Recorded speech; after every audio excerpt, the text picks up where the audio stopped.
is no place to escape to. This is the last podcast. On the left. That's when the cannibalism started. What was that?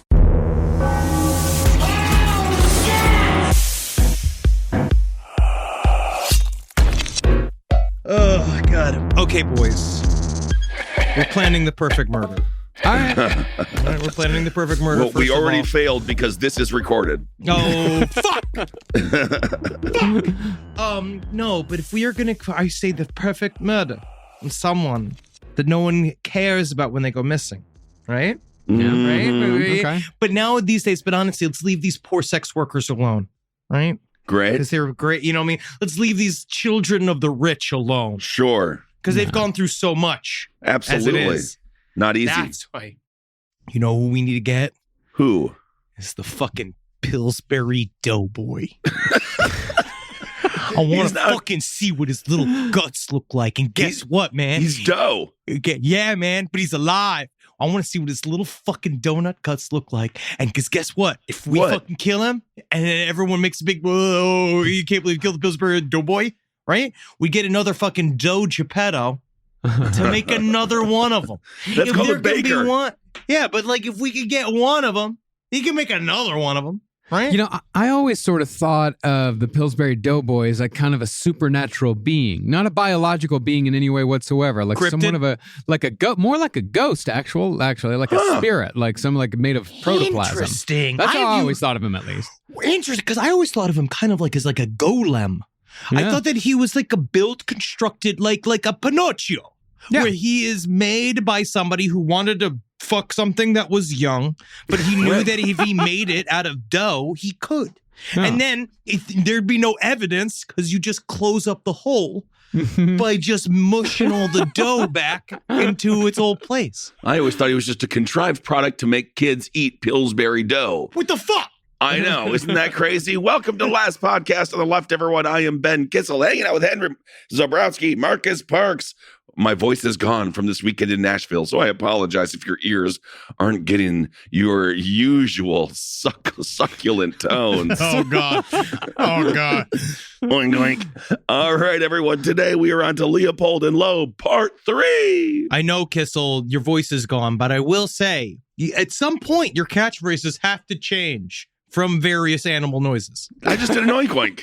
Oink, oink. That's an animal noise. Yeah.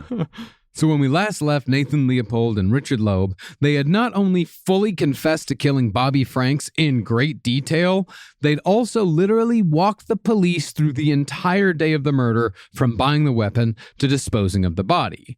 And while I may have mixed up the names a time or two on the last couple of episodes, because Leopold and Loeb, they're so goddamn similar. You bastard. I know. Please note that the tortoiseshell glasses that put both boys into the clink belong to Nathan Leopold, and the bird collection, which we will be discussing at length later, also belong to Nathan Leopold, the so-called slave to Richard Loeb's king. Basically, every single thing that's ugly and nerdy, Nathan did. Yeah. Richard was the handsome one that was given the plank, while the other dude was the one lying down enjoying the plank. All right. But just after Leopold and Loeb confessed to their crimes separately, each blaming the other for the planning of the kidnapping and for the murder itself, the Loeb family finally called a lawyer to, at the very least, make sure the boys didn't hang. It is crazy how much money can go into just like, don't give them the noose. Like, we're going to spend so much money just to, because in the end, like, it's going to cost how much more money? They are going to sit in jail for a very long time. So that it will also cost money. But it is interesting to just see, like, they'll do anything to keep those boys alive, even though, like, then they'll be in jail. And do you think these rich boys are going to do very well in a lifetime in jail? They actually might, because they can get the good ramen. We're talking top shelf. Their canteen card is going to be full. True. But yeah, it's going to be very, very stressful for their Difficult throats. transition. Yeah. Well, as it happened, the lawyer who represented Leopold and Loeb was legendary defense attorney Clarence Darrow. Yeah, man, this fucking guy. He looks like shit professionally. He does, man. He looks so bad all the time. Just I think that's disheveled. They invented the word disheveled to describe Clarence Darrow. Well, his thing, right? Because he's kind of like, I guess you could compare him to sort of like a Bernie Sanders. He shoots you straight. It's the whole thing is he shoots you straight, and that's why he looks like shit. All his hair is always uncombed, and his fucking shirt's out of his thing, and he's covered in stains and shit. He's very expensive. Well, he sounds like a real John Tester out of Montana in Every Man's Thinking Man. Yes. Mm-hmm. Now, these days, Darrow is best known as the attorney who unsuccessfully fought for the right to teach evolution in Tennessee during the so-called Scopes monkey trial, which was immortalized in the play Inherit the Wind. Henry, did you ever do Inherit the Wind? I figured that was something you might have done at one point. I've never done a full version of Inherit the Wind, but I did a monologue as Clarence Darrow from Inherit the Wind for class. How did you do? What was your Clarence Darrow voice? Yeah. Well, pay attention here on the quad outside on the field. There's many reasons why a monkey could become a man. Oh, how? There's many reasons why a monkey could become a monkey. It's not even close. Clarence Darrow sounded like Franklin Roosevelt. If you want to see my full Clarence Darrow performance, and this is not just a plug, but it's real. Your Pretty Face is Going to Hell season 4. Gary is when I'm on trial, and that really is me. That is me doing my best. I thought it sounded very good, Henry. No, he doesn't have an accent. For some reason, I thought that he was like that. That is called creative license. Because I did think that he was because he does wipe himself a lot. I did take that sort of idiosyncratic thing from him, wiping the lips, wiping the back of the neck because it's always too hot for him because he runs hot. Clarence Darrow. And so I did that, but I thought he had a Southern accent, but he does not. It's actually fairly like mid-Atlantic. Mm-hmm. But just 1 year before Darrow defended science in the South in 1925, he defended Nathan Leopold and Richard Loeb as the so-called Attorney of the Damned. Whoa. So named because Darrow was known as an attorney who defended the indefensible as a matter of principle, whether he made money from it or not. Oh, he should have married Aaliyah. She was the queen of the damned, and he was the attorney of the damned. And isn't it nice to have one artist and one lawyer? True. Honestly, but that was also back in the day when people like had principles and stood for things and did things because they believed in them or whatever. Because nowadays, if you do get an attorney for the damned, it's just going to be a TikTok woman with pasties on and the horns right there. And she will have a legal degree and she will work for you. But mostly it's about the aesthetic. Yeah. Well, for example, as far as defending people whether they had money or not, in 1893, Darrow defended a 25-year-old Irishman named Patrick Prendergast. Prendergast had unquestioningly assassinated the 5-time mayor of Chicago, Carter Harrison Sr., in a fit of unchecked mental illness. Wow. Yeah. See, Prendergast had become convinced that if he was not appointed to a civil position in which he could improve Chicago's railroad crossings, then the city would fall into chaos.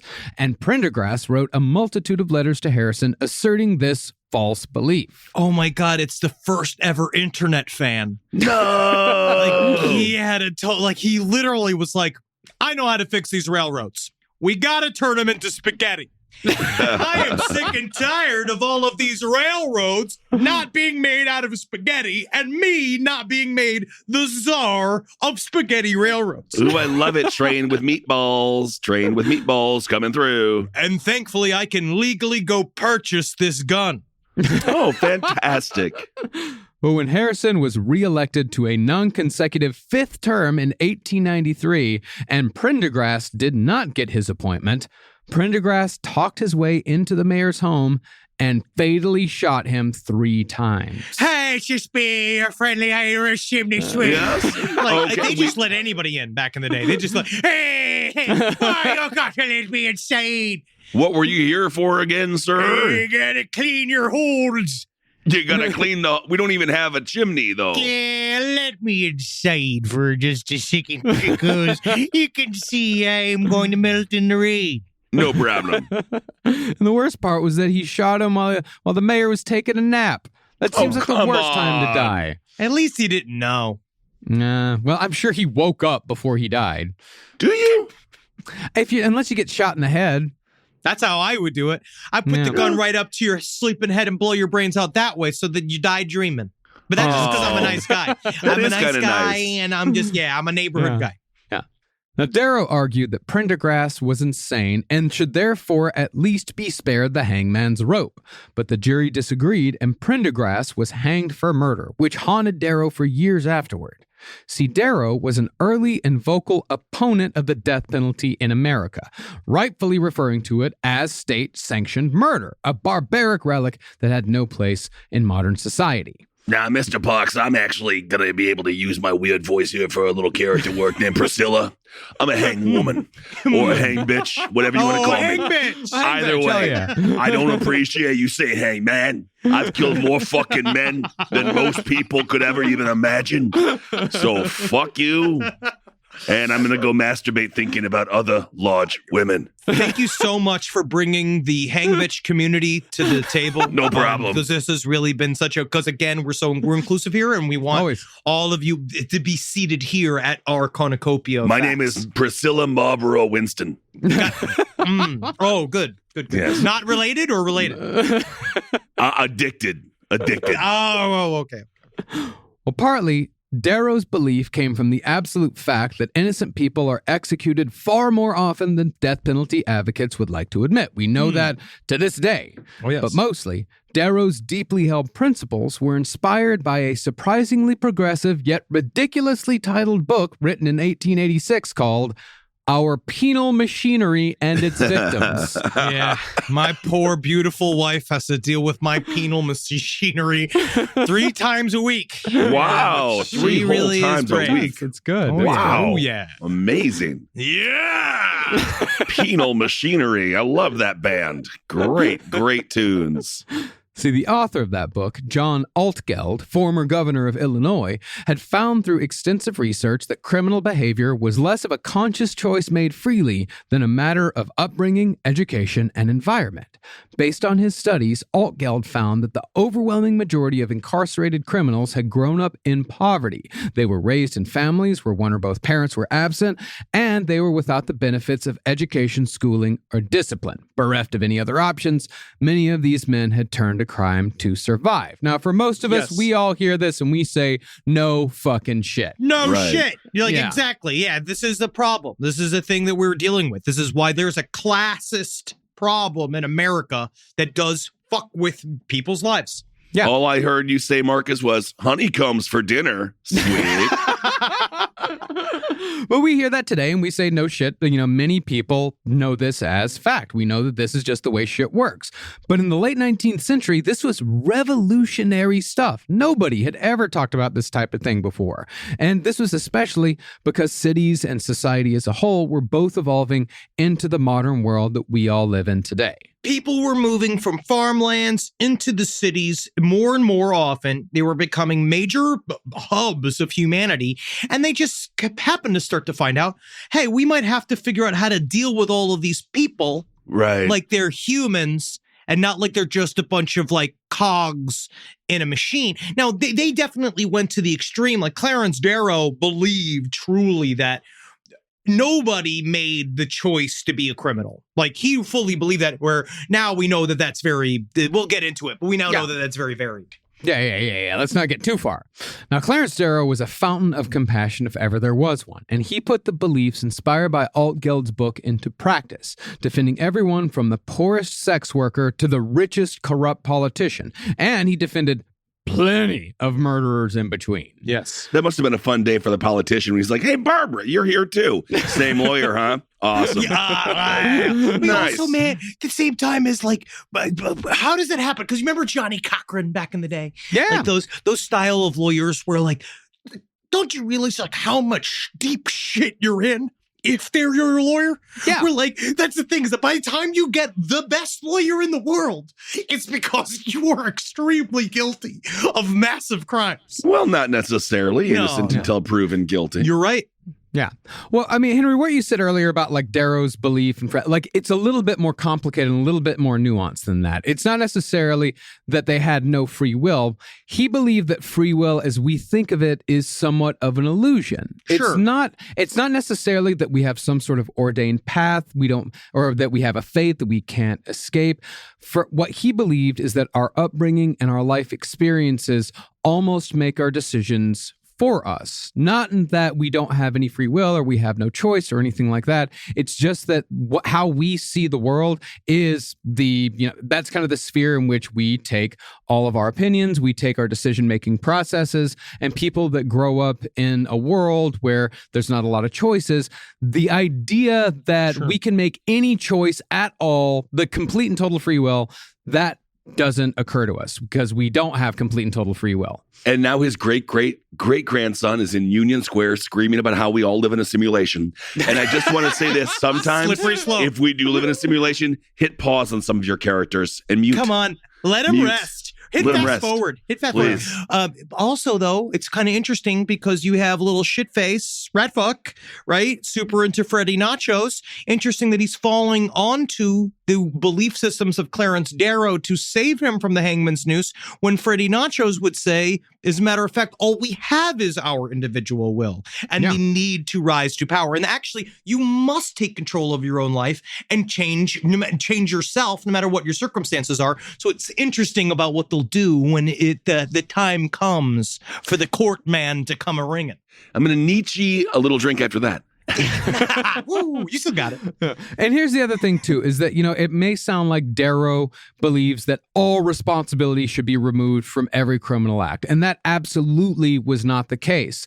All Darrow was talking about is that you don't deserve to die for it. You don't deserve to die for your crimes. That motherfucker was trying to serve as a stopgap during a very cruel time period. Yeah. So whatever it was, his viewpoint, it might be a little bit to the other side, far to the other end of the spectrum, but somebody had to fucking be there. And I think that and that's what he would use all of his various, which do people do that anymore? Where you can go into a courtroom and he used it as his philosopher's chair where he would explain and break things down for days at a time. Does it work like that anymore?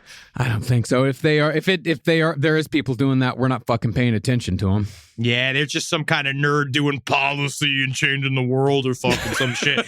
Call me when I can see your dick on the internet. Please.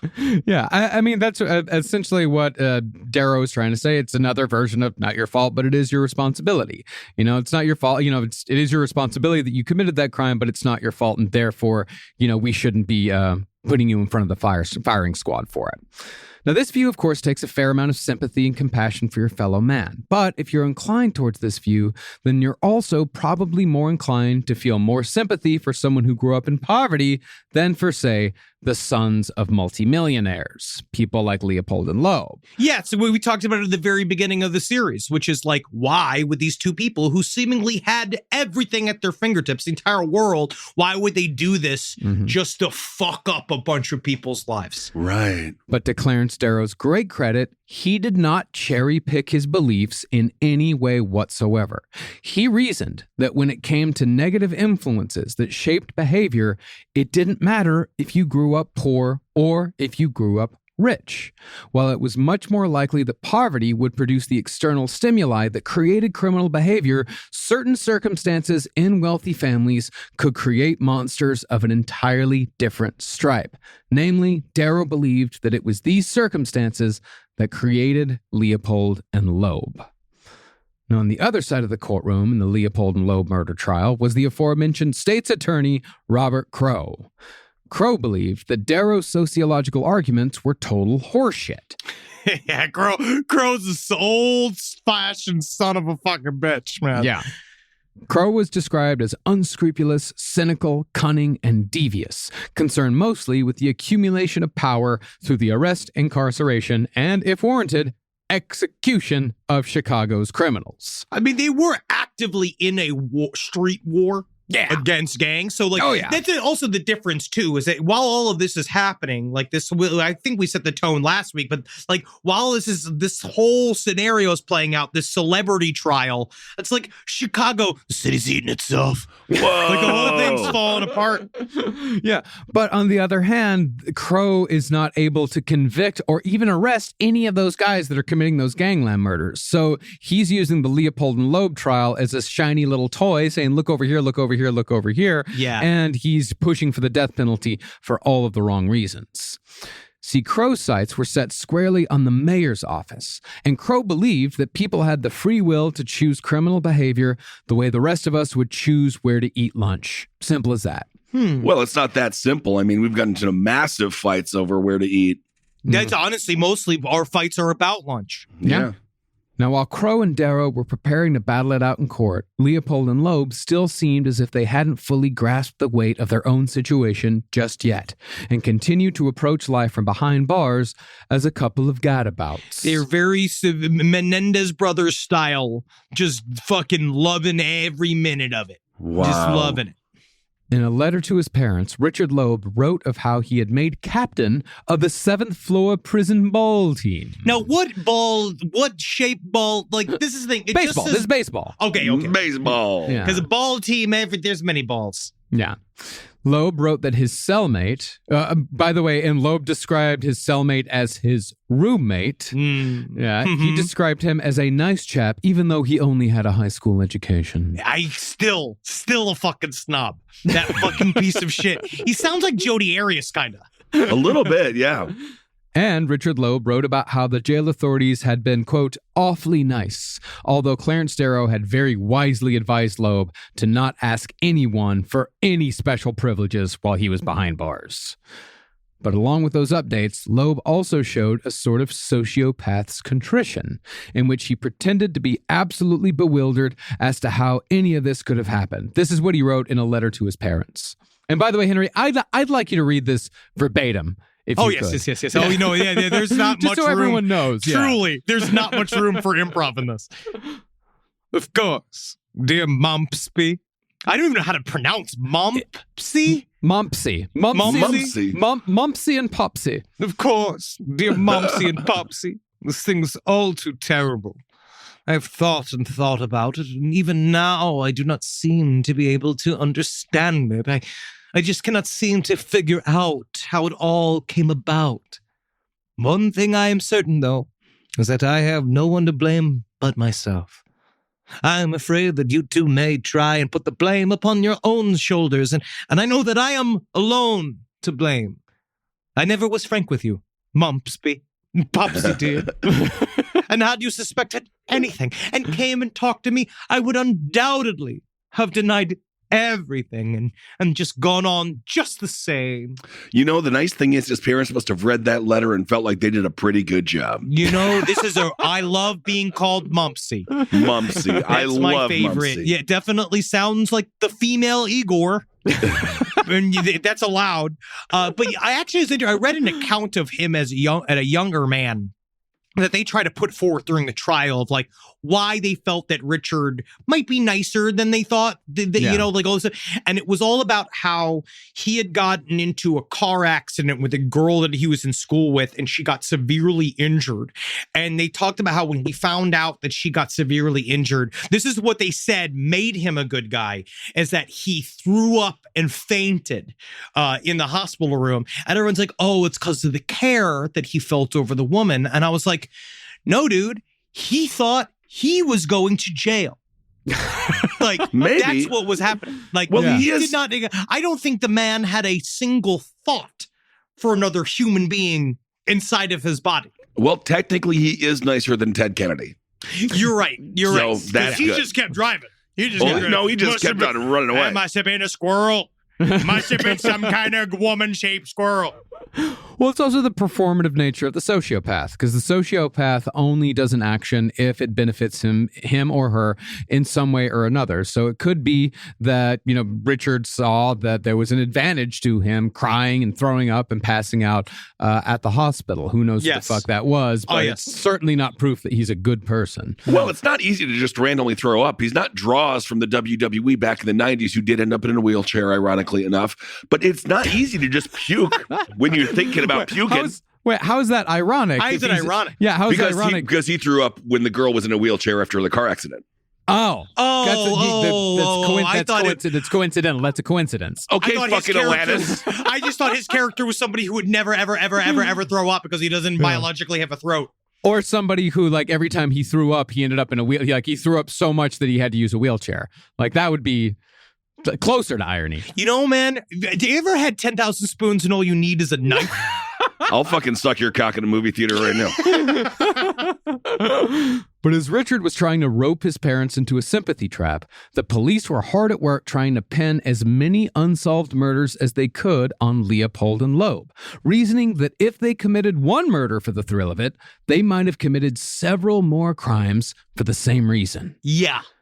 The first crime police tried linking to Leopold and Loeb was the brutal assault of a cab driver named Charles Ream. Oh, man. Where you ever seen, Charles Ream is incredible and Where the Girls Have Never, Ever Been. Have you ever seen that film? No. It's a documentary film. I'm talking about Where the Girls Have Never Ever. Charlie Ream. Charlie Ream. Charlie Ream. Yeah, rim like jump. Yeah, with the reaming at See, you buttholes. I just need to be understood and listened to. I need to be heard and made room for. Well, Ream said that in November of 1923, 6 months before the murder of Bobby Franks, a man held him at gunpoint while another man knocked him out with an ether-soaked rag.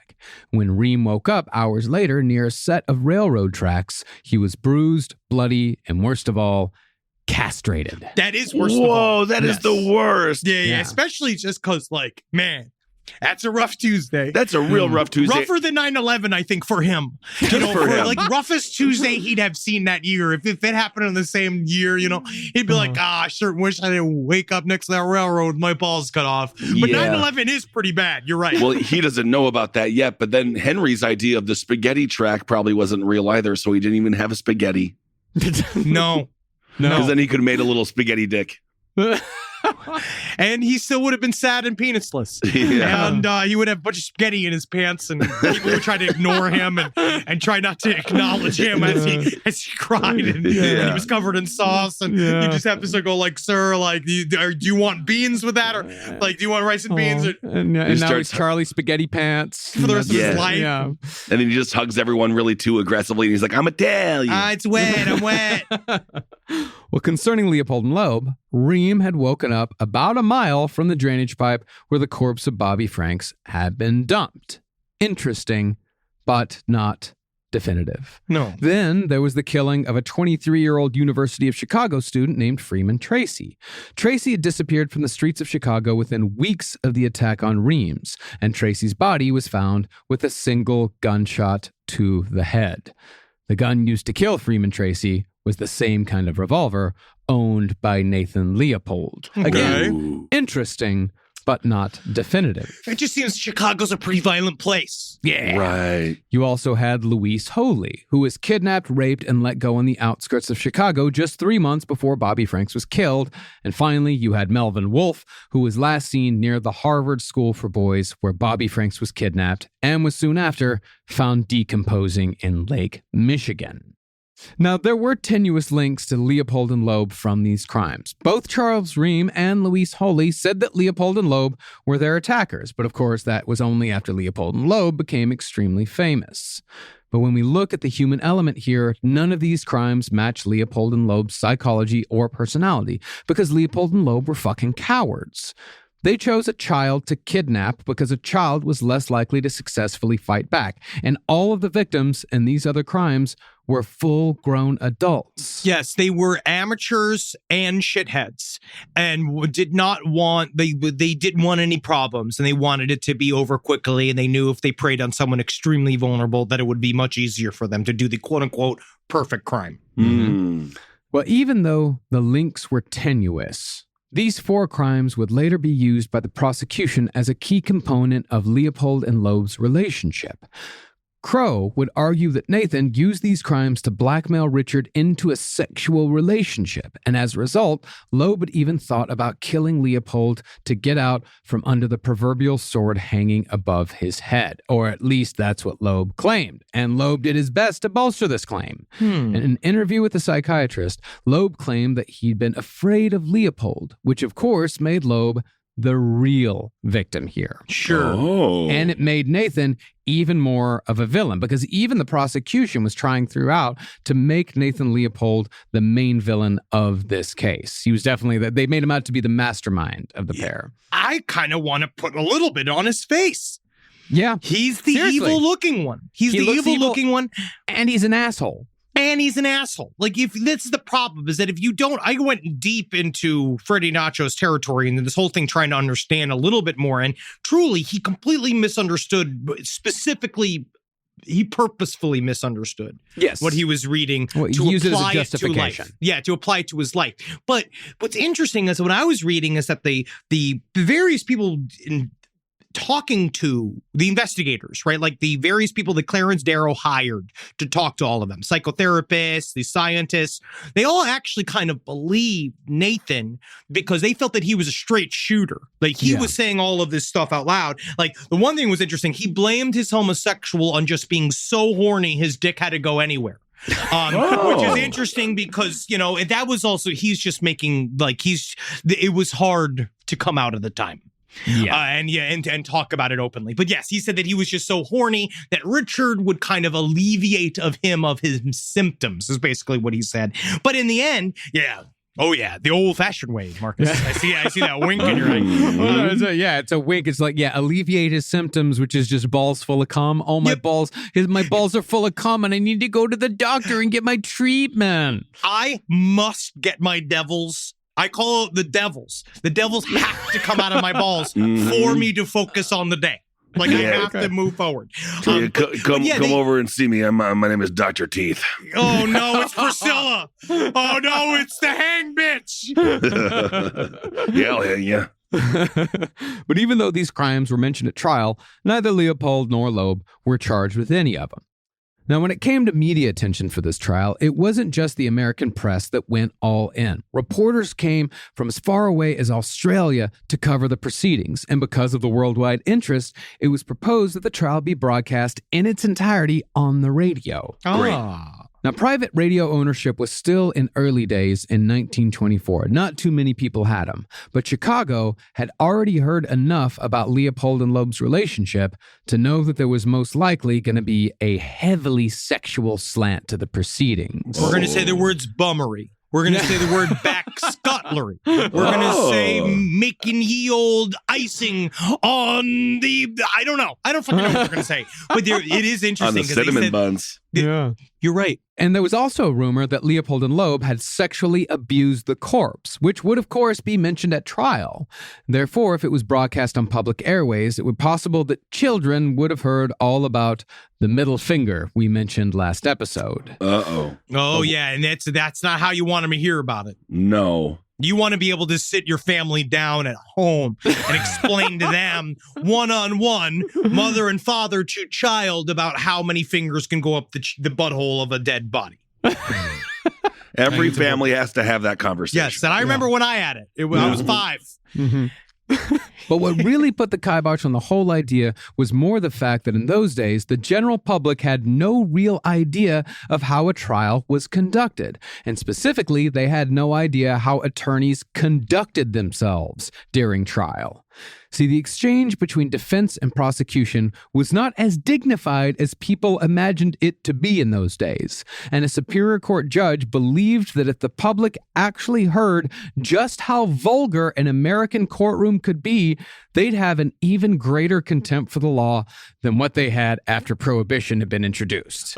Judge Big Tits would like to come up to the fucking bench for a fucking second.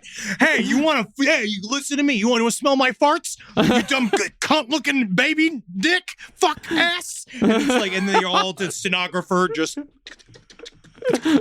like very dutifully writing it down. I didn't know either.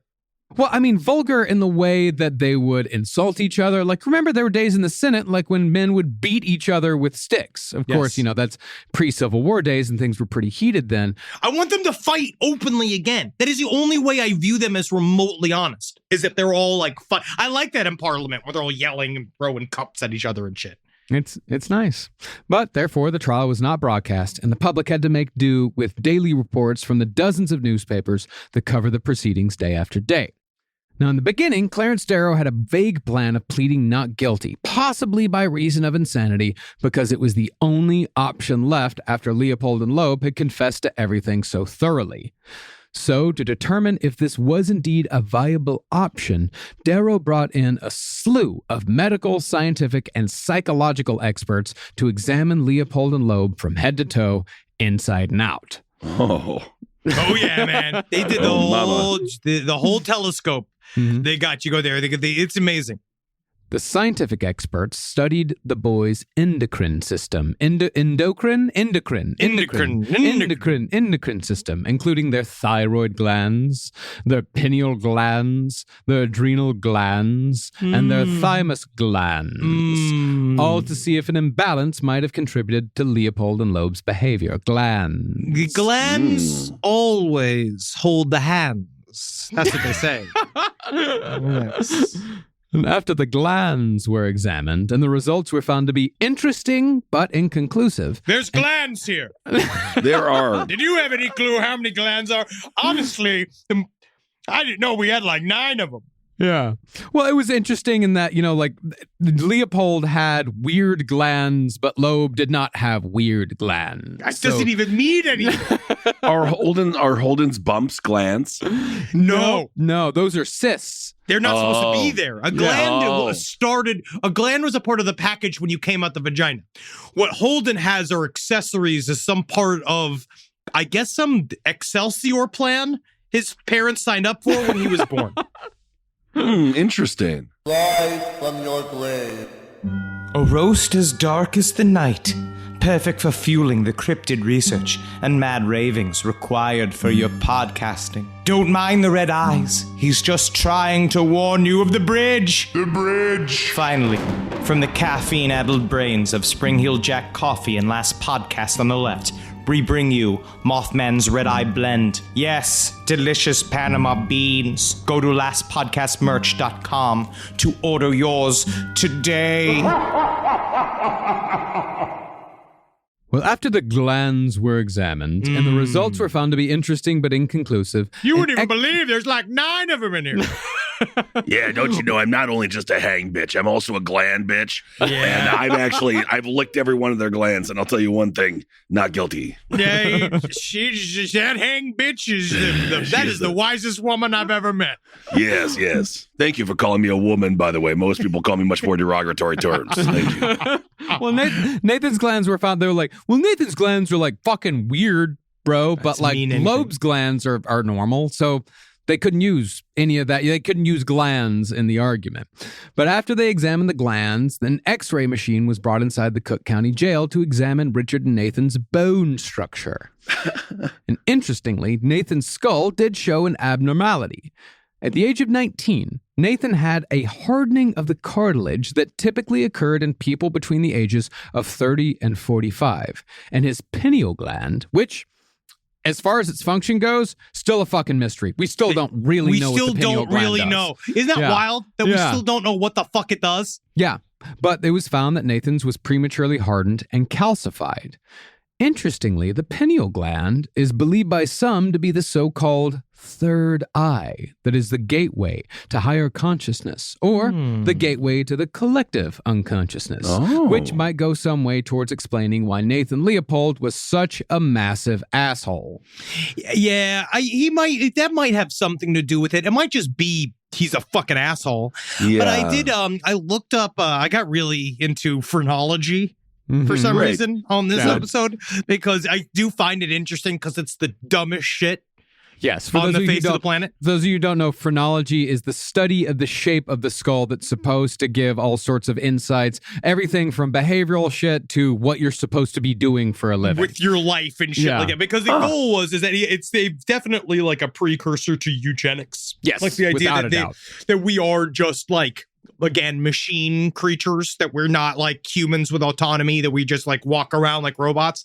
And the phrenology, they believe that the brain looked like a raspberry. There was a bunch of little chunks, right? And that each one could be inflamed. And they sometimes put a hat on you with pins on it. They're like, it was the dumbest shit. But I was reading Nathan Leopold's phrenology chart. Uh-huh. And it is interesting what they say is that apparently what they blame his being homosexual on his nose. They say his nose means he's gay. His nose means he is a feminine nature, quote unquote, and that he's gay. And that the problem is also, they then also blame the bump on the very back of his head, the back ridge, as contributing to his great love of sex. And they also said his sensuous lips, they had problems with it. Honestly, it sounds like he does have sensuous lips. I'll say that. They're quite full. But it's a horny reading. Yeah. Because they talk about his excessive vanity, and the back half of his head, they have a flat part. They said that's a part of his homicidal inclinations. Huh. What do you know? Yeah, weird. Well, no, mine's not flat. The back of my head is the little indentation back there. And I do have a bump, though, but everyone has the bump. Everybody likes sex. Well, that's not true. Not everybody. Not everybody. There are Not everybody. asexuals out there. No, Not everybody. I know. Henry. Not everybody. Not everybody, Henry. I know. Well, what did... Well, they haven't tried my brand new non-human dick sucking machine. And I will turn every asexual into a absolutely depraved pervert by the end of this quarter. Isn't that nice? The Jello machine. What did reveal quite a bit about Leopold and Loeb, however, was the psychological examinations of both young men. Richard told psychiatrists that he'd always wanted to be famous and had imagined himself in roles ranging from admired athlete to adventurous explorer. But, as we know, Richard chose master criminal. Because it's much easier than either one of the things that he just said. He Yes, just right. wanted to be, anybody who just wants blanketly to be famous needs to be locked up. I really do think that if that's what you want, like if you come out as a kid and that's the only thing that you say that you want, you should like be put in a square for like a year to like think about it. Like really think about it. That's what the Quakers did. No, we put them out. That's battle royale time, man. You put all those fucking people, you put them on an island, then they get to be famous, then they get to fight for who gets to be famous. That's awesome. Yeah, and we get rid of all of them at the same time. We don't have to fucking deal with any of them. And we never let them off the island. That's the thing, man, is that the last person who fucking survives, they're just Stays the first. there alone. They're no, they don't stay there First alone. the next group. Yeah, they're the first one in the next fucking group, man. Yeah. Well, that's not really they a get reward. New weapons. No, they should be able to get like they should get a bump stock. Oh, no, they get upgrades. It's pretty much a roguelike, you know? Yeah, Like- they should get upgrades in a loot box. Yeah. Nathan, meanwhile, focused on his own intellectual brilliance during his psychological examination.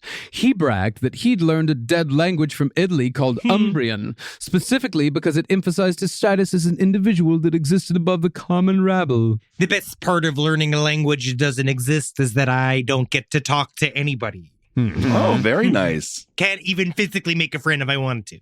And I did that on purpose. Nathan Leopold admitted that he had no regard for anyone and lived solely for his own advantage. Drawing upon his wildly misunderstood Nietzschean beliefs, he claimed to be above the law and above morality, and therefore he had no obligations to society. You know, Freddie Nacho said that because God was dead, he actually was very sad because what God served was a distractionary point for everybody to try to not deal with the pain of being alive. And now that God is dead, we don't don't have anything to distract us from the never-ending cycle of our eternal recurrence. Oh, you don't think there's any distractions out there? He was incorrect. Freddie Nachos was a fucking literally, what's his name from the Secret Garden? He was like he's more like Edward Scissorhands than he is like Eddie like Goring. You know what I mean? I was thinking Bruce Springsteen. Yeah. So Freddie Nudge, so basically like the whole opiate of the masses thing is that what he was saying is like, he wasn't saying it condescendingly. He was saying it would be nice. He laments that we need it, that we do need it, and he wished that it wasn't necessary for us to live quote unquote happy life. And the goal is to abandon that and any other illusory thing that will distract from like wanting to better yourself. He also was definitely against having any sort of fun. He was against alcohol. He thought that was the same as religion, because what that did was make you, because he said when you drink, all your problems go away, but they're still there and you're not dealing with them.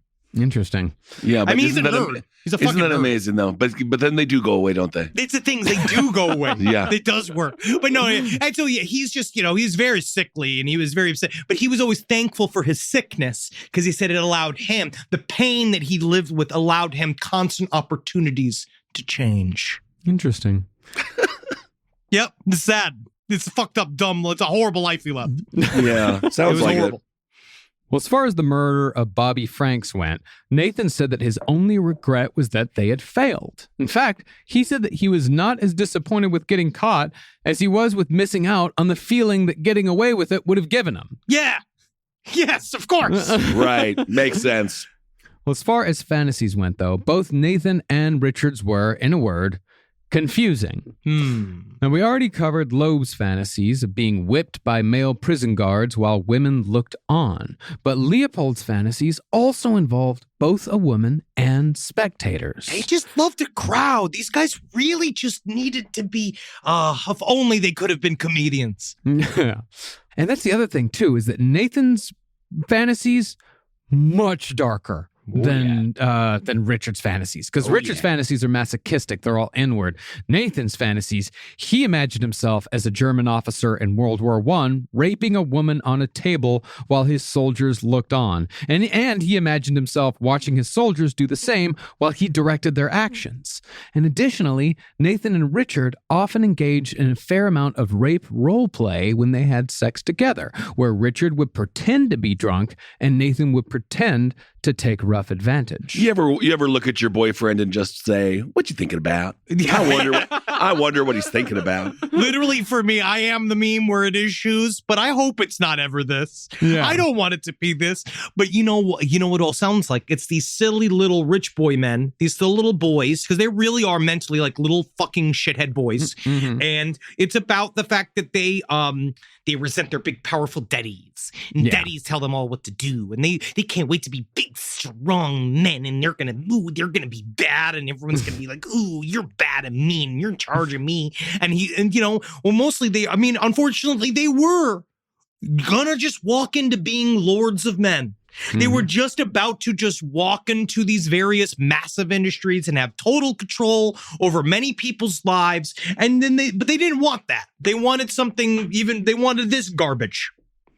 Now, after examining both young men, it was surmised that neither of them had ever emotionally developed past childhood. Richard had never progressed past the childish desire to solely gain pleasure and avoid pain, while Nathan had never learned to adjust his own desires to account for the needs of others.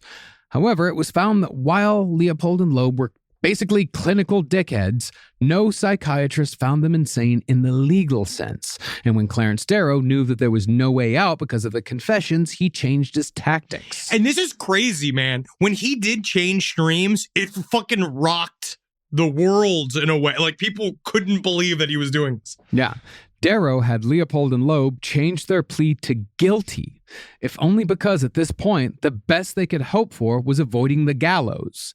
And by doing this, Darrow avoided a trial by jury, which meant that the only thing between Leopold and Loeb and an executioner was the judge who decided the punishment for the crime. And don't worry, I have a picture of him in pennies that'll seal this whole thing up. Nice.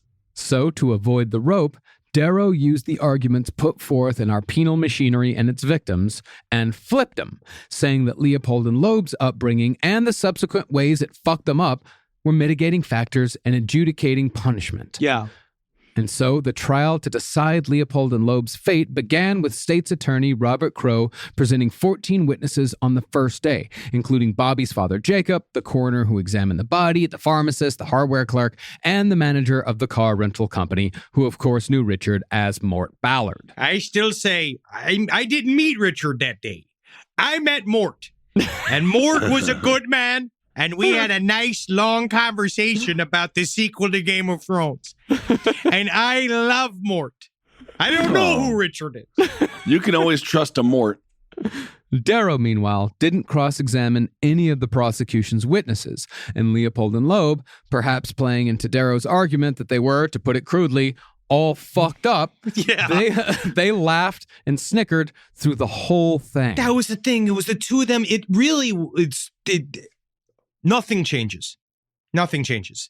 You put a camera on these guys, they're the same as true crime people we see now, like playing to the court, playing to the audience, laughing as if this was such a waste of their fucking time. Like there's just, and it's because their life is on the line, which really kind of shows, like in terms of the term clinical dickhead, they are that. They have a block in understanding the stakes that are around them. And what's exciting is the attention that they're getting. They do not care that they are about to probably be executed for murder.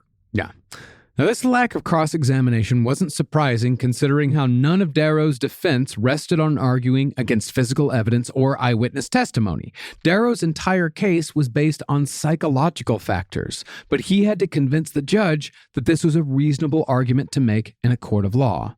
So when it was his turn to present, Darrow began by comparing Leopold and Loeb's case to that of a murderer who had almost been sent to the gallows by none other than Robert Crowe. Why are you doing this to me, Clarence? Why are you doing this to me? I'm done with this crime. The murderer in question was a syphilitic gangland enforcer named Eugene Geary, who'd shot and killed a man named Harry Reckus on the orders of a Southside whiskey bootlegger named Rex Bain. That's a cool name. All these are great fucking prohibition names. You know what's weird is that we actually just covered on Side Stories the story of this guy. The guy's known as the Hawaiian Master of Disguise, who one of his recent fake names was Aaron Bain. Bain's a good name. Bain's a cool name. Now, Geary had pled not guilty by reason of insanity owing to the fact that he was an alcoholic. But more importantly, he had also been suffering from syphilis for 19 years. Amongst other mental defects, Geary said that he saw flies and bugs in everything he ate. He never let anyone turn off any lights when he was around. And he sincerely believed that every yellow cab driver in Chicago was trying to kill him as a part of a yellow cab conspiracy. He might not have been wrong. It's very possible. I think anybody who got in one of those yellow cabs was taking their life in their hands. Also, there's a lot of bugs in these foods. We talked about it before. A lot of bugs out there. Yeah. Bug parts.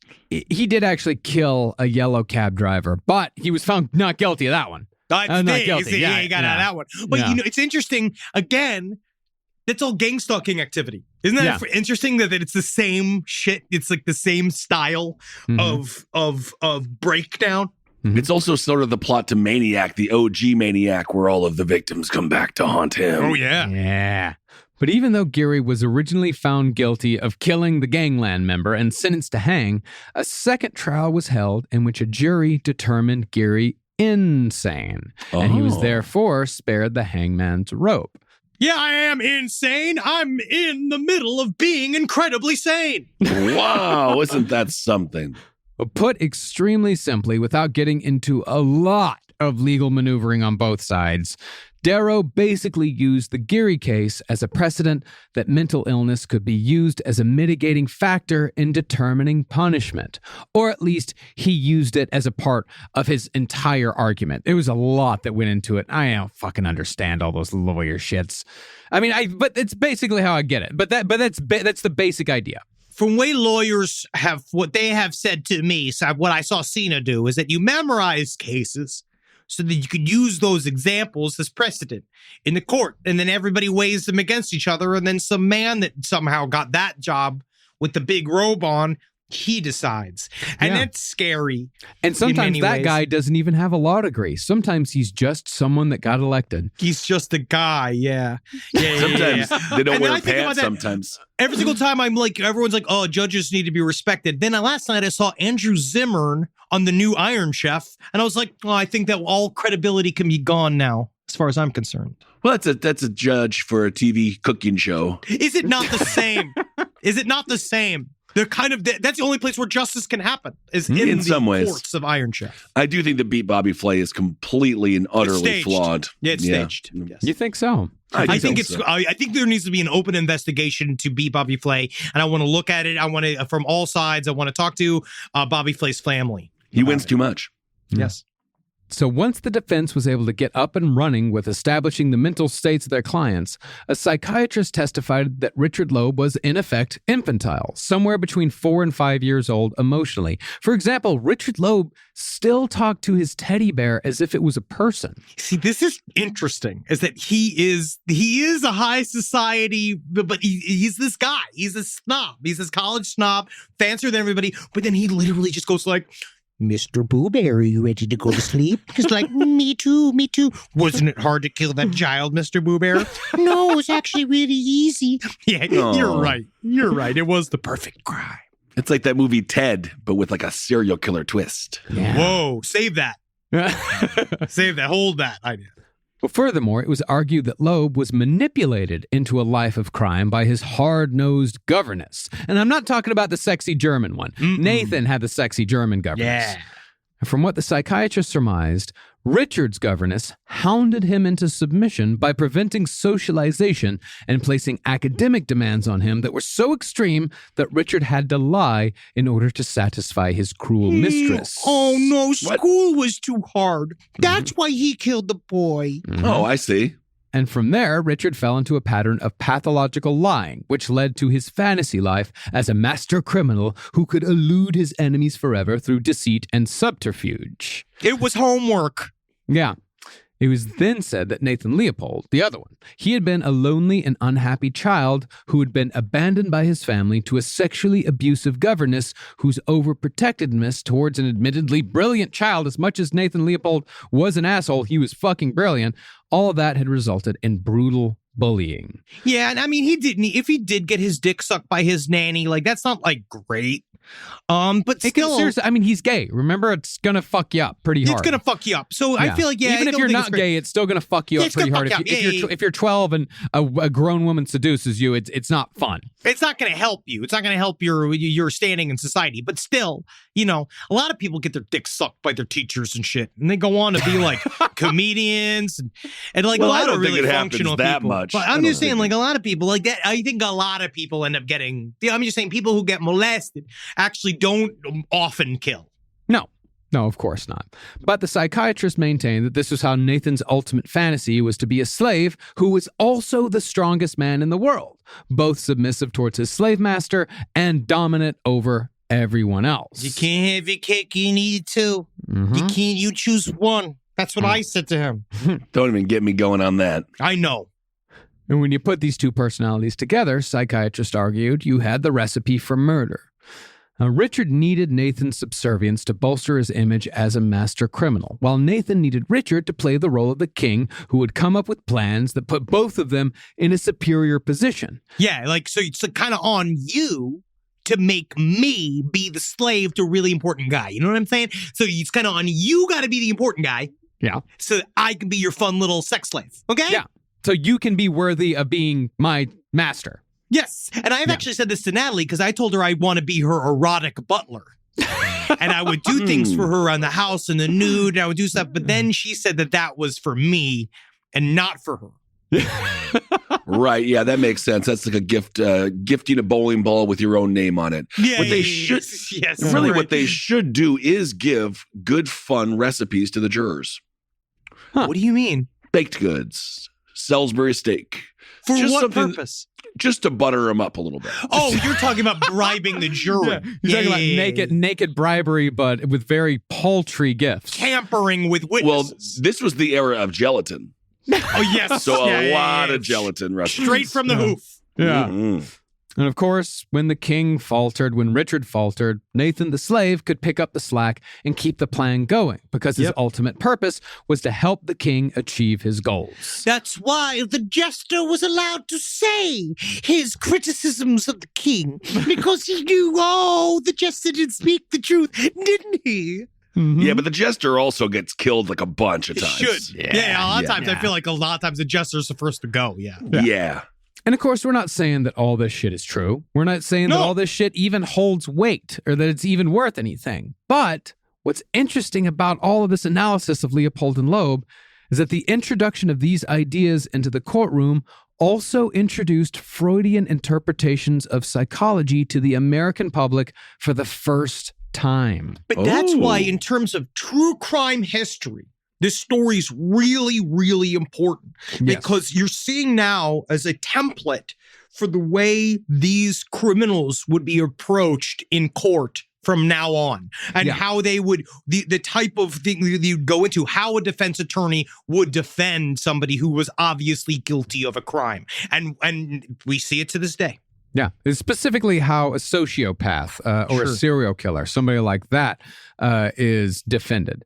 I would hire a bunch of little mice to steal the judge's gavel. Again, if you said that, they'd be like, that's why you need Clarence Darrow. Because they were like, obviously you're guilty of many crimes. If we're now to the point where you think you could control a mice army, we now need to get a more expensive lawyer in the courtroom. For five mice, just five. Well, even outside of the true crime realm, Freudian psychology effectively entered mainstream American society through the Leopold and Loeb trial. And from what we can tell from the newspaper coverage of the day, the secondhand nature of hearing these ideas massively fucked up a good portion of the public. Oh, yeah. Yeah, it's good, man. It's opening up that fucking box of thought, dude. Because these are not ready. They're not ready for it. They're not ready. No, not at all. Because Freudian analysis back in the day was like hours long. Like, you sat, and it was for the very rich, like for certain people, and the very sick, like the truly insane, right? Like, they would get these guys' attention. And it's kind of wild to think that, like, you're just for the first time hearing things like the Oedipal complex, like these types of things. You're like, does my son want to fuck me? Whoa. Yeah, people were not only suddenly questioning their own children, like people are wondering, like, am I creating a little Leopold and Loeb? Like, they're also seriously questioning what they themselves were capable of. Am I gonna kill today? You know how many times I say that? And that's it. But I feel like I think what's good is asking a question. Yeah. Because it gets it out of the system. Pamela, you're a great mom, but stop dressing so sexy in front of the kids. Well, in a newspaper cartoon published during the trial that had the oddly modern title of That Awkward Moment When We Find We're All Somewhat Insane. Whoa, TikTok. Yikes. A busload of Chicagoans reading newspaper coverage of the psychiatrist's testimony are shown with thought bubbles above their heads. And among other thoughts, they say things like these statements. That description fits me exactly. I must apply for admission to an asylum. Next one. I guess I ought to have my bean surveyed. I used to think I was a brave knight saving the lovely princess. And most interestingly, mercy, are we all queer? I've always had fantasies. That's a fun bus. But that is a fun bus. But the truth is that, like, it might be nice because then you can actually say, like, you're not alone, and you're not alone, bro. Like, you're that not is alone. true. There is that side of it. But on the flip side of it, it seems, from what I can tell, that the Leopold and Loeb trial, it kind of introduced neuroticism to the world at large. Oh, no. No, I mean, that doesn't mean that people weren't neurotic before 1924. Of course not. People have always been neurotic. But introducing this deep analysis of psychology in turn caused people to deeply and, more importantly, inexpertly analyze themselves, which in turn just created more neuroses that was passed on throughout the generations. They did their own research on their own insanity, Marcus. And I think that's really important, that they made their own conclusions and found out for themselves, like we all must have. I am completely, unbridledly insane. Yeah. In addition, the Leopold and Loeb trial introduced the ideas of motivations and triggers to the general public, which changed the way that people thought about each other and why we do the things we do. That's arguably a good thing. Now, while it's definitely a stretch to say that the Leopold and Loeb trial in effect changed human consciousness in some very fundamental ways, it did introduce ideas previously kept to academia and philosophy to pop culture, which certainly counts for something. I think so. And I think that again, it's all about getting away from the mechanist or the reductionist view of us. Like the idea that we're just things you feed and walk and work and do these, like little automatons. That there is a very complicated subconscious. Yeah. Rise from your grave. Hey, what's up, everyone? How you doing? Ben Kissel here with Henry Zabrowski. Yeah, it's me, man. Yeah, bro. Henry Zabrowski is smoking some of that sweet Last Podcast on the Left, babe. So go out there and purchase yourself some. I hope you enjoy it. We have sativa, we have indica, and we have a hybrid. And I have to tell you, from my personal experience, they are wonderful. Super tasty live resin. You really get the delicious weedy taste, which is what I like. And Yes. 3 different experiences. You go to your local vape store and get it. Absolutely. Thank you all so much for supporting the show. We absolutely love you. Can't wait to see you on the road and get that vape, put it in your brain, and have a good time. And if you want us at your favorite weed store, give them a call and ask for them by name. Last Absolutely. Podcast on the Left. It's weed. Hail yourselves, everyone. Hail Satan. Now back to the case itself. After Darrow's psychiatrist said their piece, Robert Crowe came back with his own psychiatrist, who of course said the exact opposite of everything Darrow's psychiatrist claimed, and basically countered the defense's arguments with some very intelligent-sounding nuh-uhs. No. Whoa. Yeah, say all that. Yeah, sure. Not. Not indeed. But when it came time for closing statements, Clarence Darrow put on a show for the ages, or at least it was a show for the ages depending on your point of view. Oh, yeah, because I sent you a clip of Clarence Darrow talking for 3 minutes. Which I loved it. I loved it personally. Yes, but oh man, I was bad in school, dude. I fell asleep. As soon as that lecture voice comes on, I go straight to dreamland. Well, it's the FDR voice. That's that he sounds a lot like FDR, and I can listen to FDR talk all day and all night. Well, over the course of 3 days. All right. I can. That's all he does. He Yeah. puts on I those know. old FDR speeches. The and loves fireside it. chats. Yeah, he loves them. Mm-hmm.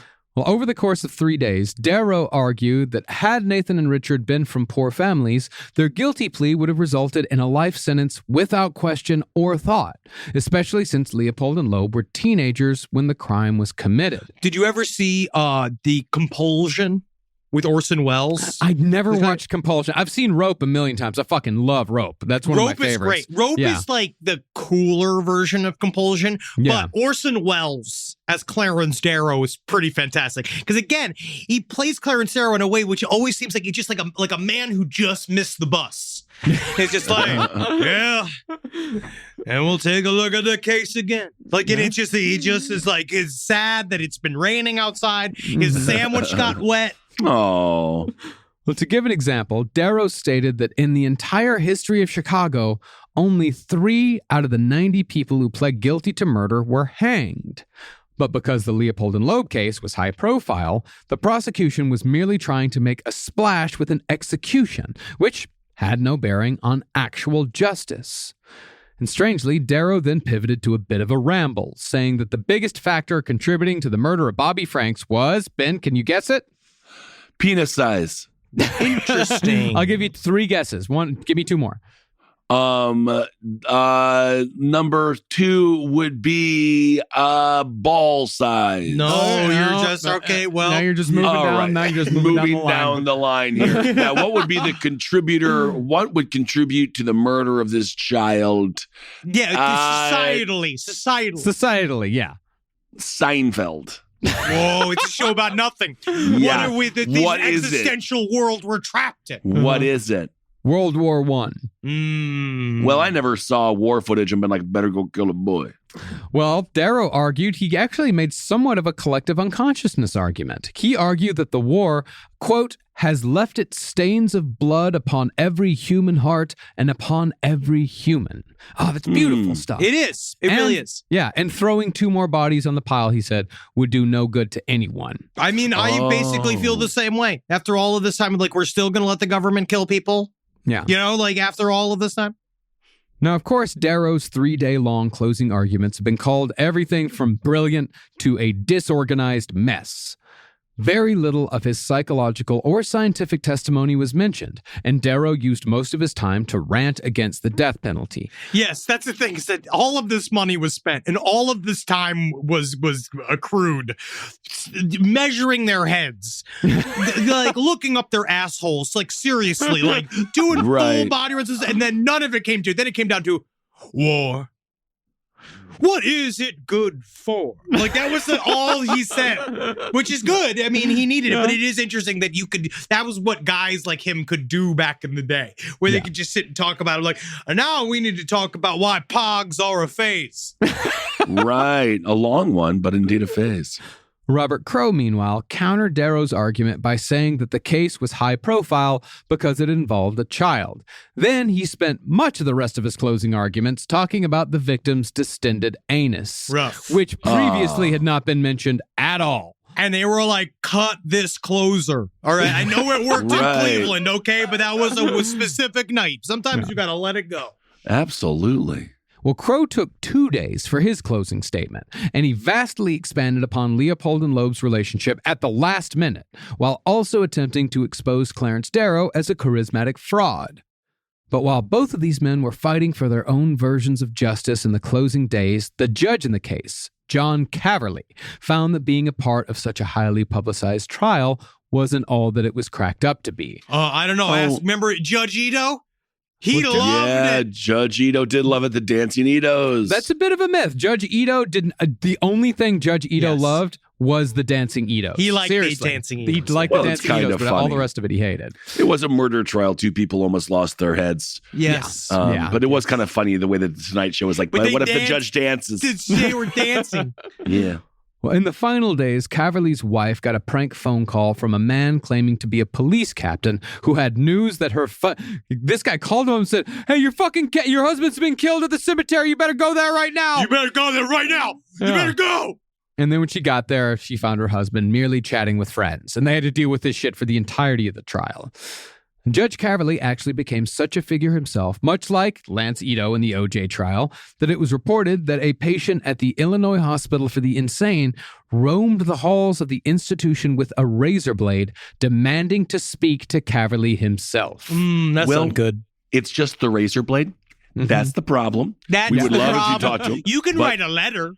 Letters are great. Know, like, that's fine. You can even have your razor blade sitting right next to you. Sure. Leopold and Loeb, meanwhile, were taking none of it seriously. Throughout the trial, they'd been visited by old girlfriends, relatives, classmates, celebrities came by. 6 players from the fucking Chicago Cubs came and coached Nathan on his batting. Yeah, man. No, it's because they dumped a bunch of money in. They have all of this money. So they got to immediately experience a different criminal life than anybody else. And just the idea of having all the baseball players come and take a picture and shit with him, be like, he killed a boy. Like, it's on a Make-A-Wish. He pleaded guilty to killing a boy. Which is like, it's not like white collar crime. Like, I could see like getting in with like a guy who did like tax evasion or some shit, because that's kind of fun if he's like a fun guy, you know? If he's like a comedian. Yeah. Sure, if he's you. No. If he's some other guy, some other funny guy. Well, at the same time, Nathan drew up a will, which mostly concerned his bird collection. Mm-hmm. Now, I got just the tiniest bit fascinated with Nathan Leopold's birds this week. Yes, you did this to me. I just going through that. We were talking about this, and I went into a Nathan's bird hole. Yeah, I love it. And I found a video made by a man who had the same question. What's up with the birds? What's up with the birds? And you know what I like is that this shows how much you've grown. You've applied Kissel's point of view for one moment. Right. And you just were like, what about the birds? Yeah. What about the birds? What's up with them birds? What's the deal with the birds? I think he probably just liked to clip their wings so they couldn't fly and he could hold them hostage forever. Now, this man did a little bit of digging and discovered that Nathan's collection was far larger than previously thought. Instead of dozens, Nathan reportedly had stuffed birds that he'd killed and either preserved or taxidermied himself, numbering in the hundreds. Some estimates said that he had 1,500 stuffed birds. That's just so much, and it's got to smell bad. And then it's like, what do you do with all those birds? You could see pictures of inside Nathan Leopold's house when they went to, like, the press came, when they were first questioned about the murder.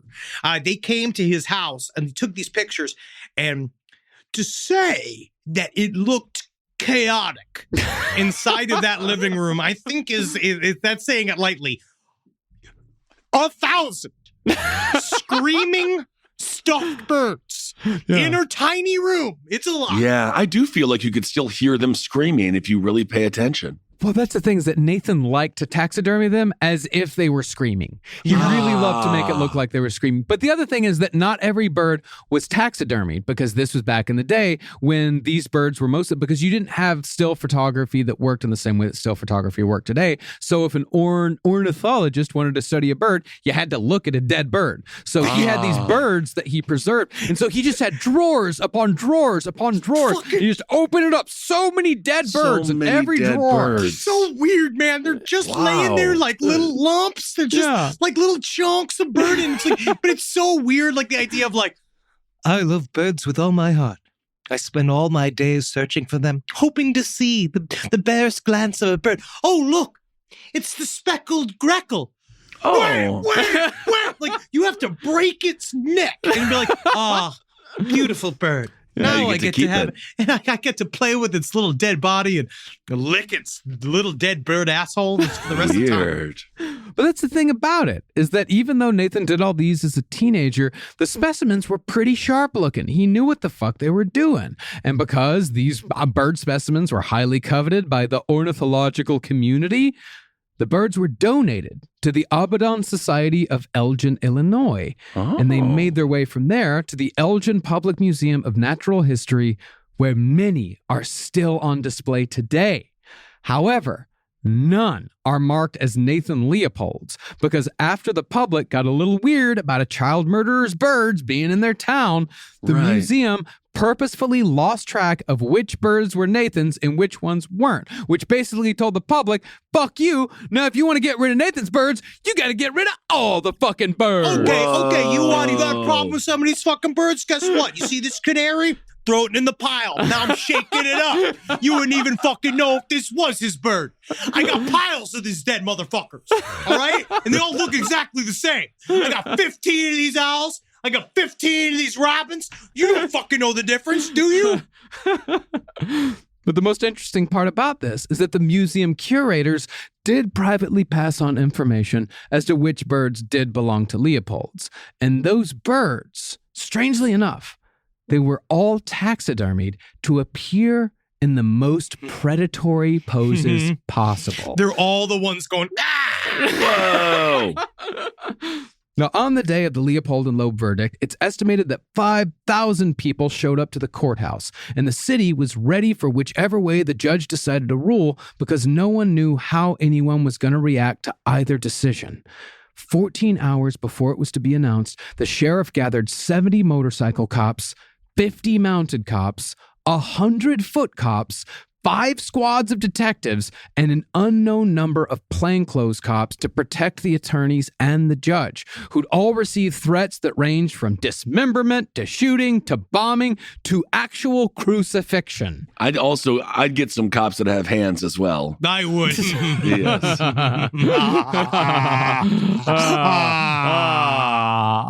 Crucify him. Whoa. But at the end of it all, when the judge finally came to a decision, none of the psychological or scientific evidence had any bearing. But nor did the physical evidence, the eyewitness statements, or the premeditation of the murder. In the end, the judge ruled that for the kidnapping and murder of Bobby Franks, Nathan Leopold and Richard Loeb were to be sentenced to life in prison. Clarence Darrow pulled it down. Simply because they were too young to hang. Yeah, man. That Whoa, was they the final already decision. knew that. They knew that the whole time. Oh yeah, didn't even need any of that. Didn't need any of that. He None didn't of it. hear a word Clarence Darrow said. Didn't hear a word Clarence Darrow said. Didn't hear a word the prosecution said. In the end, he just came up. Well, I mean, Clarence Darrow did mention, like, hey, yeah, they're pretty young. But in the end, it really was just the judge deciding all on his own. This is what I think. Yep. So I'm going to do that. Right, man. Well, that's what the judge does, I guess. Yeah. Yep. Well, following the verdict, Leopold and Loeb treated it as seriously as anything else. They showed no remorse and asked the sheriff to go out and get them steaks smothered in onions with chocolate eclairs for dessert because it was likely to be their last good meal for a while. Smothered in onions. What is with everything being covered in a lot of onions then? I adore steak smothered in onions. I do too. It's the Don't get me best. wrong. Oh, I it's also love fantastic. liver and onions. I Yeah. love liver and onions. Yeah, it's pretty But, good. but it is weird that was such a thing because that's old school. That's how my dad used to cook. Yeah. Not now. Yeah.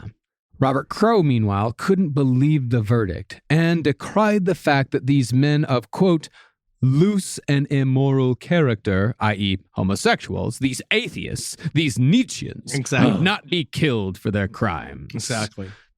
Interestingly, while Judge Caverly said that he believed life in prison was a fate worse than death, his decision actually made it far harder to execute people in Illinois, which was inadvertently a victory for Clarence Darrow and his anti-death penalty campaign. You'll take it, man. A W's a W. Yep.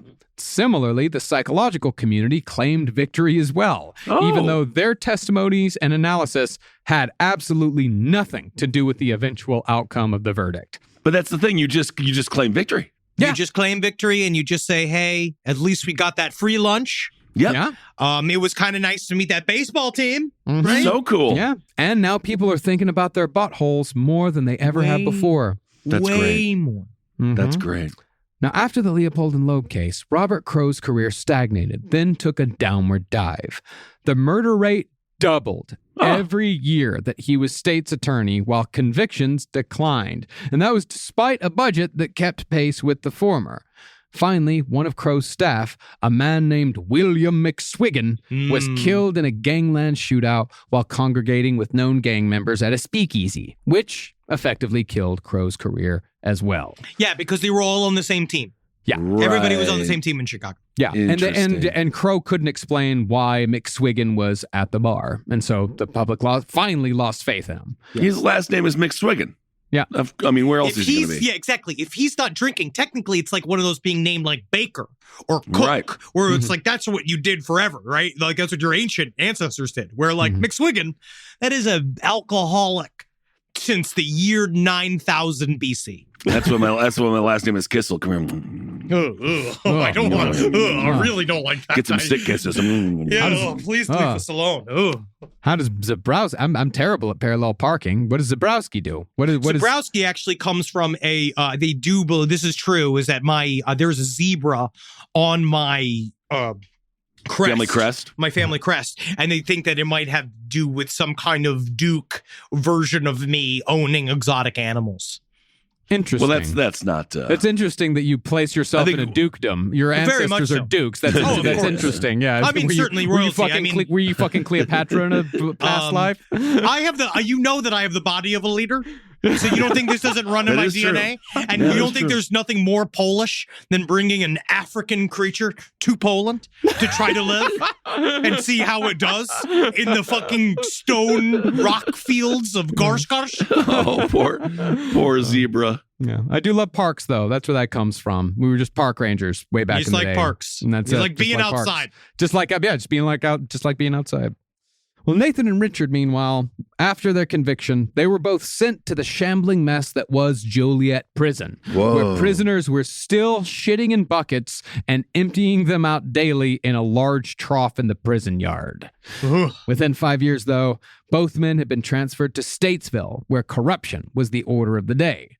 See, while Leopold and Loeb never joined one of the many prison gangs that operated whiskey stills, grew weed, and pimped out younger inmates, they gained influence and privilege with inmates and guards using one simple trick: money. Oh, yeah, Oh, baby. wow. What a shock. Bernie Madoff, he lived in prison teaching men how to invest. Yeah, yeah.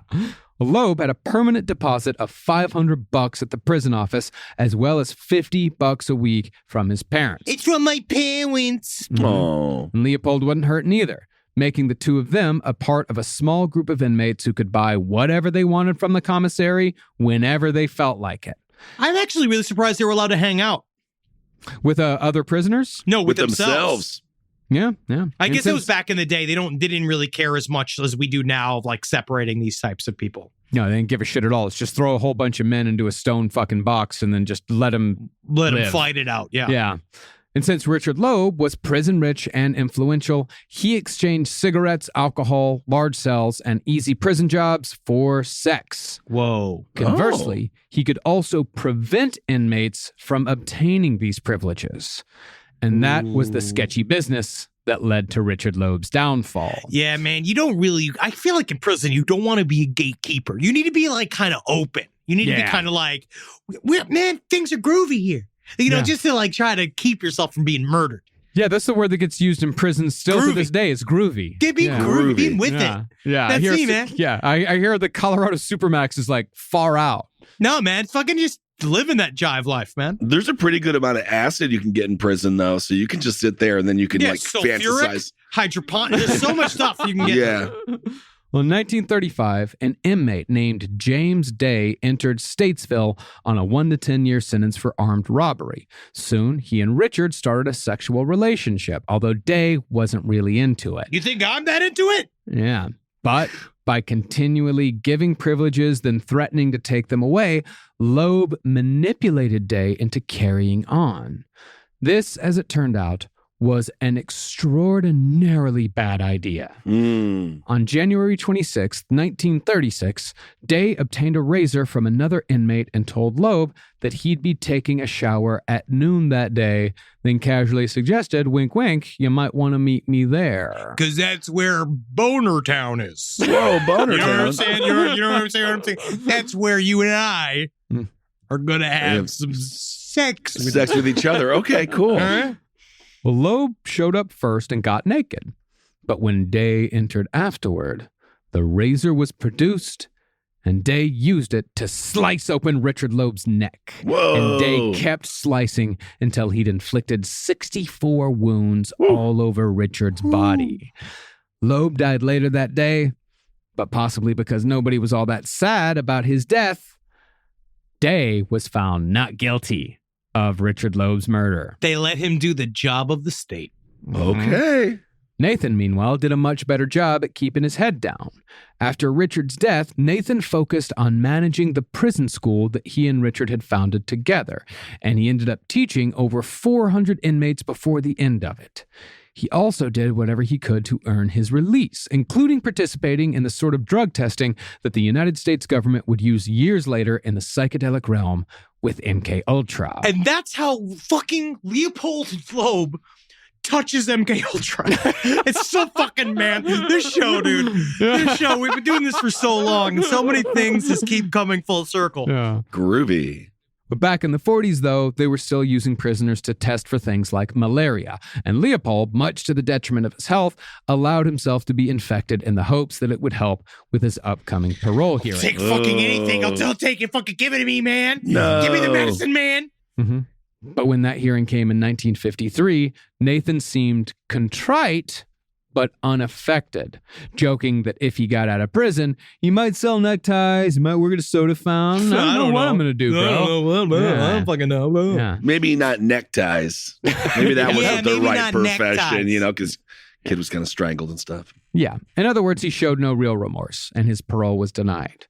But after learning his lesson, he got it right 5 years later and was actually released from prison in 1958, looking and sounding like nothing more than a harmless accountant that you don't like very much. He was Wow. fairly whittled down. By the time he got out, he was old, too. He was So how long old. was he in there for? 30 years? He was in there for 28, something like that. I can't Okay. exactly. I mean, I'm sure I did the math wrong, but yeah, from Somewhere 1925 around to there. 1958. Yeah, 23. I think that's 28. 23. Yeah, it's fine. It's fine. 23. You're close. I've gone close, yeah. Yeah, 25. Yeah. But after he spent only a few days in Chicago being hounded by the press, Nathan Leopold picked up his life and moved to beautiful San Juan, Puerto Rico. I mean, that's where I'd fucking go, dude. Yeah, man. San Juan's fucking, I love San Juan. Oh, yeah. There, Leopold met a widow from Baltimore named Trudy, which is a very Baltimore name. This is just such a scene. I can see this scene. Such a Baltimore story. You move to Puerto Rico and you marry Nathan Leopold. Yeah, I'm from Baltimore. Yeah, I married Nathan because he's better than a lot of the other guys from Baltimore. That was in 1961, and at least he was convicted of his murder. A lot of the guys I talked to, they got off. They weren't even picked up by the police. So, well, using Nathan's modest inheritance, Trudy opened a flower shop in San Juan, and the two of them spent the rest of their lives traveling the world and occasionally returning to Chicago to visit family. Yep. Finally, though, in 1971. Nathan Leopold died of a heart attack. And while we'd all love to take a trip to San Juan to see the grave, his body was donated to the University of Puerto Rico. And there was no funeral service held for one of the most infamous murderers of the 20th century. Was that just to check on his asshole glands? Like, and now we have the preserved moron from Chicago. They could have stuffed him like one of those birds. They could have. He would have loved it, I bet. He would have loved it. Awesome. Wow. Leopold one of the and biggest Loeb. stories in true crime, man. We finally got to it, dude. Yeah, we did it. And we'll eventually get to Black Dahlia. I know that's one of the others that we've got on the docket. Eventually we'll get to it. Oh, you'll get up in there. Next year. But again, I just want to say thank you to everybody who came out to Nashville. It was such a cool fucking time, and it was so good to be And together. thanks to everybody who watched online too. It was really sweet for so many of y'all to come out and watch us. You can go to momenthouse.com/LPOTL to check that out. Still, I think we have a couple more days where it's available. Yes. And just so you know, we can now announce if you've liked the last comic book on the left, which we are very proud of the work that went into it, we have volume 2. We're announcing it. It is coming out.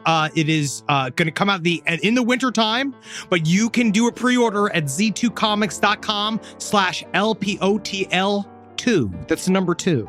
That's the number 2. Yeah, and for those of you comic book nerds out there, we got David Mack did the fucking cover. Like that's insane. I know insane. It doesn't mean a whole lot, but yeah, David Mack did the fucking cover for this. Man. And, drew all three of us. He drew Ben quite angelic. He really did. Very and we nice. also have one of my new favorite creators ever was Rick Veitch, who I'd never and did not know him before. Oh, and my God. Now I love him. I read also we got him on the book. Tom Neely and I collaborated on a project. I can't wait for you guys to see this book. Marcus is writing something. We got a lot of shit in the new anthology, and we really can't wait for you to read it. And also, we got a couple more days left. If you didn't see the Nashville show and you want to watch it, you want to rent it, go to momenthouse.com/LPOTL and you can rent it. I believe it's for $10. And man, you can experience it at the same time. I want to watch it again. I'm gonna read it just because it went by in such a blur. I don't know what I remember. Wild times all around. All right, everyone. Thank you all so much for listening. Hail yourselves. Hail Satan. Ogin. Magustalations, everyone. Hail me and my pink little feet. Yeah, and all your glands. And one other thing, the entire replacement series on No Dogs in Space is now available. Yes. Wherever you listen to your podcast. But go listen to our full replacement series. It's 5 parts, or 4.5 because Carolina refused to do 5 parts or call it 5 parts, and it was a bit arbitrary, but hey, what are you going to do? Do you remember when we did it was like 400, it was like 399.5? We did, yeah. Same principle. So, yeah. Hypocrite. That's what I am. I'm a hypocrite. You are. You are. But guess what? Yeah. Next week, we're getting to something real stupid. Yeah. I'm real excited for you. We'll talk to you soon.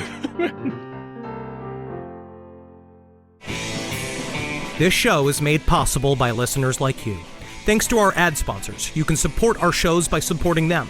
For more shows like the one you just listened to, go to lastpodcastnetwork.com.